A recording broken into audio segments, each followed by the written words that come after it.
ఈ వీడియోను మీకు సమర్పిస్తున్నవారు Godavari Krishna cooperative society limited.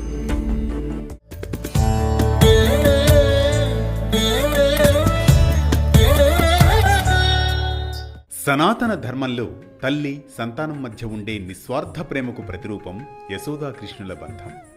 Devaki గర్భంలో జన్మించిన లోకమంతా శ్రీకృష్ణుణ్ణి యశోదా నందనుడిగా పిలవడం వెనుక ఆ మాతృమూర్తి ప్రేమ మహిమ దాగి ఉంది. ముద్దుగారే యశోద ముంగిట ముత్యము వీడు దిద్దరాని మహిమల దేవకీ సూతుడు. ముద్దుగారే యశోద ముంగిట ముత్యము వీడు దిద్దరాని మహిమల దేవకీ సూతుడు. భగవంతుణ్ణి తన ఒడిలో పెంచి వెన్నదొంగగా ముద్దాడిన యశోదమ్మ జన్మించిన రోజే యశోద జయంతి.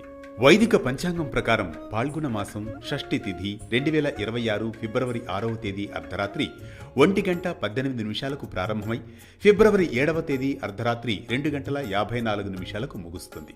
ఉదయ తిథిని ఆధారంగా చేసుకుని ఫిబ్రవరి 7వ తేదీ శనివారం యశోద జయంతిని ఆచరిస్తారు. సంతానం కోసం ఎదురు చూస్తున్న మహిళలు ఈ రోజున యశోదమ్మను ప్రార్థిస్తే ఫలితం లభిస్తుందని విశ్వాసం. ఇప్పటికే సంతానం ఉన్న తల్లులు తమ సంతానం ఆరోగ్యంగా దీర్ఘాయుష్మంతులుగా ఉండాలని కోరుతూ కూడా ఈ వ్రతాన్ని ఆచరిస్తారు.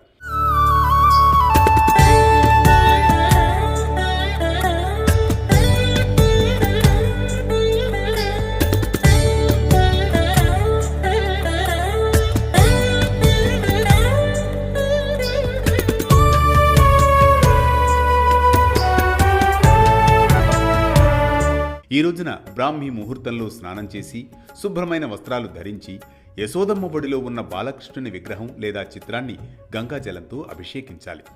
యశోదమ్మకు ఎర్రని వస్త్రం సమర్పించి కన్నయ్యకు ఎంతో ఇష్టమైన వెన్నను నైవేద్యంగా అర్పించాలి. పూజ సమయంలో సంతాన వేణుగోపాల స్వామి మంత్రం పఠించడం శ్రేష్టం. అది వీలు కాకుంటే ఓం నమో భగవతే వాసుదేవాయ మంత్రాన్ని 108 సార్లు జపించాలి. ఈ రోజున గోసేవ అత్యంత పుణ్యప్రదం. బెల్లం, పచ్చగడ్డి సమర్పిస్తే అపార ఫలితం లభిస్తుంది. పరిహారంగా ఒక మర్రి ఆకుపై సింధూరంతో స్వస్తి గుర్తు వేసి అక్షతలు, పోకచెక్కతో ఆలయంలో సమర్పించాలి. ఇది సంతాన ప్రాప్తికి ఉన్న అడ్డంకులను తొలగిస్తుందని పురాణ పండితులు చెబుతారు.